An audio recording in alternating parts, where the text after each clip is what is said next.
مخاطبین از رسانه پشت ماجرای فیلم استاندار سابق یادتونه یعنی تیزر میگه که منم داشمی رو های گلزار جابجا کرد. مخاطبین از رسانه پشت ماجرای فیلم استاندار سابق یادتونه یعنی تیزر میگه که منم داشمی رو های گلزار جابجا کرد. درود به مخاطبین عزیز، بنده امین فردین. خوشحالم که بعد از یک مدت طولانی با یک برنامه پشت پرده دیگه با شما هستم. تقریبا نزدیک به 3-4 هفته بود که ما برنامه پشت پرده نداشتیم و امروز با یک برنامه جنجالی با شما هستم، اونم در خصوص یکی از پرحاشیه ترین، پرجنجال ترین و به نظر من بی‌رقیب ترین شخص در دنیای پرحاشیه موزیک و فضای مجازی ایران، این چهره امیرحسین مقصودلو یا همون تتلو، که امروز میخوام به شما یک خبر پشمریزون بدم. همونجوری که در تیتر این ویدیو دیدید، امیر تتلو در داخل زندان ازدواج کرده و این خبر رسما تایید شد و حالا میگم چه جوری جزئیاتش هم به شما میگم. یه خبرم اصطلاحاً چند روز پیش شاهین صمدپور گذاشته بود که گفته بود که آقا قراره که به زودی ازدواج بکنه. ازدواج کرد، تموم شده، رفته. حالا تو مایه‌های سیغ و اینا هستش، ولی خب دیگه اون دختر رو انتخاب کرده که در طول این ویدیو ما بهش میپردازیم و جزئیاتش رو به شما میگم. یک مکالمه هم ما با تتلو داشتیم و صحبتی هم با تتلو کردم که جزئیات اون مکالمه هم به شما خواهم گفت. آقا یه 3-4 هفته ما نبودیم. اول اینو بگم، من درگیر ساخت یک رئالیتی شو هستم در کشور آلمان و قراره که یک رئالیتی شو خیلی خفن و متفاوت داشته باشیم. اگر در آلمان هستید، هلوهوش نزدیک شهر کلن یا دوسلدورف، حتما به من پیام بدید اگر دوست دارید تو این رئالیتی شو خفن شرکت کنید و آدمایی که میان تو این رئالیتی شو قطعا وارد یک دنیای جدیدی از رئالیتی شو خواهند شد. کاملا هم متفاوته. می‌بینید بلاند دیتو نمیدونم این چیزا نیست. اصلا توی لیگ دیگه من برنامه کاملا متفاوت دارم میسازم و قطعا ببینید کلکوپرتون میرسه. اما برسیم به این آقای امیرحسین مقصودلو یا همون تتلو که خبر ازدواجش هم وقتی بود به دست من رسیده. و تتلو با یکی از طرفداران قدیمی خودش، یک خانوم توی زندان که میمده ملاقاتیش، آشنا میشه و همونجا هم صیغش میکنه. میدونید که توی زندان یک چیزی وجود داره به اسم ملاقات شرعی که زندانی‌ها میتونن پنجشنبه، بستگی به زندان‌های مختلف داره، با موافقت رئیس زندان که بر اساس شرایط روحی زندانی رئیس زندان تعیین میکنه، میتونه این ملاقات شرعی بین 3 ساعت تا 1 روز داشته باشه که البته این قضیه میتونه کم و زیاد هم باشه. که تتلو این خانم رو صیغه کرده از طرفین قدیمش. من عکسش هم دارم، حالا لزومی هم نداره بخوایم پخش بکنیم از تتلو، ولی خب خبرش رسیده. البته گفته بودن که تتلو، حالا من شنیدم که احتمالاً به زودی بابا هم بشه. حالا شاید این قضیه تکذیب بشه، حالا به زودی به شما خواهم گفت. اما این قضیه هستش و هفته دیگه تتلو منتظر حکم نهاییش هست. خبرهایی از کوچه پس کوچه های زندان میرسه که احتمال آزادی تتلو وجود داره و حکم اعدامش لغو خواهد شد. شاید حالا زن گرفتنش یا ماجرای بچه دار شدنش هم بتونه مزید بر علت بشه که بخوان یک رأفت اصلاحی بهش بدن. اما خب این خبرها میرسه. به مکالمه ما داشتیم با تتلو در حال حاضر توی زندان تهران بزرگ و اونجا بازداشته. اومدن گفتن که تتلو برای اجرای حکم اعدام بردنش انفرادی اینه، در صورتی که اینطوری نبوده. تتلو تو زندان دعوا میکنه و ماشاءالله نگم براتون دیگه، دست به دعواش هم زیاده و این سری آخر به خاطر دعوا برده بودنش توی انفرادی و چیزهای مختلف. شرایط مالی هم تتلو خیلی درگیرشه و کمک خواسته از اطرافیانش و کسانی که نزدیک تتلو هستن که بهش کمک بکنن که بتونه ساپورت بکنه. علل خصوص خانمی رو که انتخاب کرده، یکی از دلایلی که حالا وصیت‌نامه‌اش منتشر شد یا چیزهای مختلف منتشر شد که تتلو مدود گفته بود که بیانش کمک بکنن و کمک مالی بهش بکنن، دلیلش این بود که تتلو خیلی درگیر این قضیه بود که بخواد یه کمکی بکنه به اون خانومی که انتخابش کرده. اما در حال حاضر رأیش رفته شده مراجع بالاتر، دیوان و جای مختلف که بخوام بررسی بکنن و حکم اعدام تتلو رو بشکنن. من یه سری خبرها و دیتیل ها هم دارم، حالا یه سری صحبت هم با تتلو انجام شده، نزدیک 1 ساعت و نیم باش یه مکالمه داشتیم با توی زندان. مستقیم هم نمیشه به زندان تماس گرفت. حالا یه عده میگن که چه جوری، یه بنده خدایی تماس گرفت از داخل ایران، از توی واتساپ 2 تا تلفن چسبون به هم، ما صحبت کردیم. حالا چیزی بود که من صحبت کردم و جزئیات و اینا رو حالا نپرسید، چون به هر حال ممکنه که تأثیر بذاره روی حکمش، چون خیلی هم میگن آقا چی شده از حکمش. خیلی چیزا نمیشه گفت، چون بعد صبر بکنیم که ببین وضعیت دادگاهش چی میشه، چون ممکنه تأثیر بذاره روی حکمش، چون ممکنه تأثیر بذاره روی رأی قاضی ها و افراد مختلف. چرا که یه فایل صوتی هم از داخل زندان اومده بیرون از تتلو که گفته شده که دفاعیات تتلو به صورت زیرنویس هم هست. من دستی رو بزرگ میکنم که این فایل صوتی تتلو هم بشنوید و ببینیم چی گفت.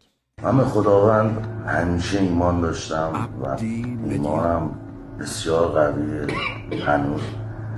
منتها ایمانم جوری بود که گفتم خدا منو نجات میده و نمیذاره که من بمیرم، حتی اگه 100 تا قاضی بخوان منو بکشن. امروزه نوع ایمان من تغییر کرده که به هر کی میگه تو ناامیدی، نمیدونم این خودش گناهه، نمیدونم این خودش بی‌ایمانی، در صورتی که ایمان من قوی‌تر شده. شاید خدا میخواد من بمیرم و رنجم کمتر شه و با مردن من یه اتفاقی تو مملکت بیفته که به نفع مردم باشه و به نفع خود حکومت باشه.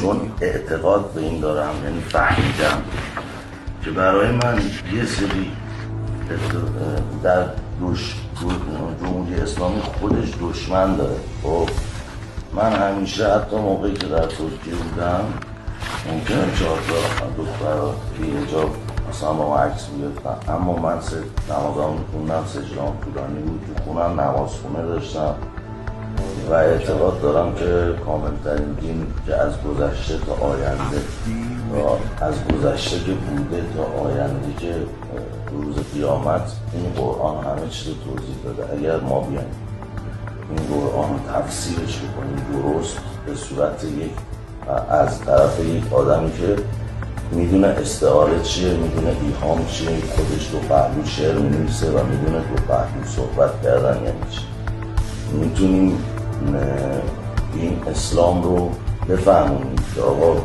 این اسلام کاملترین دینه و قرآن چه معجزه‌ایه که خیلی متوجهش نشدن. توبه کردم و برگشتم ایران و که رأفت اسلامی رو نشون بدم، 2 راه مهاجرا باز شه، 3 یک شعری که نوشتم معنی پیدا کنه و چندین سال تجربه‌ای که من کسب کردم که توی کنسرت قیمت لیر ترکیه رو جابجا کرد، بیام برای کشورم خرج کنم، درآمدزایی کنم. من اعتقاد دارم میتونم مشکل مالی، فقر و عصبانیت و قهر مردم با نظام رو درست کنم و درست میکنم، مینویسم، امضا میکنم، ایده‌هاشم هست. آدمی که در جمهوری اسلامی واقعا مسلمون باشه نمیتواند مرا نبخشد.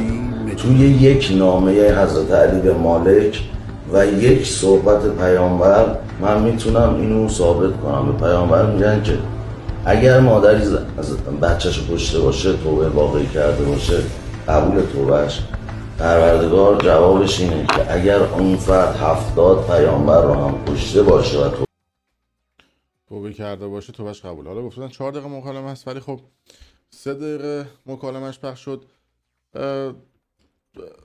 انتشار این مکالمات از توی زندان، حالا که توسط خبرگزاری میزان نزدیک به قوه قضاییه و جای مختلف هم در اختیار رسانه‌ها قرار میگیره، چون حضور خبرنگارها توی دادگاه ممنوع هستش مگر با دستور قاضی و چیزهای مختلف. من بهتون بگم که اینها نشونه‌های مثبتی هستش که دفاعیات تتلو رو نشون بدن به مردم و اعتقادش رو به اسلام و صحبتایی که این شخص راجع به رأفت اسلامی کرده رو نشون بدن که بعد از اون هم بتونه تاثیر مثبتی داشته باشه در روی حکم تتلو و اون رأفت اسلامیه و اون بخشش اتفاق بیفته. میخوام به شما بگم که خبر خوبی هست و مطمئن باشید که این خبرهای خوب به زودی به گوشتون خواهد رسید و من نمیتونم حالا جزئیات اینا رو بگم، اما اون چیزی که حالا مشخصه و خیلی ربط داره به تیتر این برنامه این هستش که تتلو ازدواج کرده و حالا میگیم صیغه دیگه، حالا اون معنا اینطوری بخوام بگیم و تقریبا فکر میکنم از این قضیه 5 ماهی میگذره و اول خیلی دوست داشت این قضیه رسانه‌ای بشه، ولی خب الان مشکلی نداره باید این قضیه که این قضیه رو رسانه‌ای بکنه. هفته یه بار پنجشنبه میره ملاقات شهری انجام میده. ملاقات شهری هم حق هر زندانیه، چرا که میگن که هر آدمی میتونه تشکیل زندگی بده، تشکیل خانواده بده، خانواده داشته باشه و این چیزی هستش که حالا با صلاحیت قاضی و افراد مختلفی که اونجا تصمیم گیرنده هستن میتونه اتفاق بیفته. نه برای همه زندانی، اگه زندانی جانی باشه، حالا نمیدونم قاتل باشه این کار رو انجام داده باشه، عموما این کار براشون انجام نمیدن. اما خب برای تطلع این امکان و این موضوع رو فراهم کردن، ان شاءالله خوشبخت بشه. جزئیات بیشتر هم بهتون میگم، چون خیلی حالا مال این هست که این دختره کیه، چطوری اصلا چجوری راضی شدن که تطلع رو حالا قانع کنن که بره ببینن. فنای قدیمی تطلع بوده و قدیم تطلع موقعی که توی ایران بوده اینو میشناخته و باهاش کم و بیش در تماس بوده و به حال تطلع هم این قضیه رو قبول کرده و انتخاب شده. امیدوارم که حالا خبر خوبتری هم برسه بهتون. راجع به رالیتی شو هم به شما بگم که حالا فراخوانو دادیم، من کانال تلگرام هم هست، این لینکش این پایین. آیدی من امین فردین، پشت سرم حالا اینجا من پیج اینستاگرام هم میذارم براتون زیرنویس بکنم به همین آیدی امین فردین. توی اینستاگرام یا توی تلگرام من پیام بدید اگر توی آلمانید یا نزدیک آلمانید که میتونید برای 6-7 روز ضبط در 2 هفته آینده بیاید و وقت بذارید. حتما به من پیام بدید. شو خیلی متفاوته و قطعا آدمایی که داخل این شو باشن هم معروف میشن هم محبوب میشن، چون متفاوت ترین شویی که ما در طول این چند سال گذشته تو حوزه مدیا داشتیم. در صورت مرسی که تا این لحظه با ما بودید. اگر دوست داشتید ویدیو رو لایک کنید و برای دوستان خودتون به اشتراک بذارید. خیلی مخلصیم.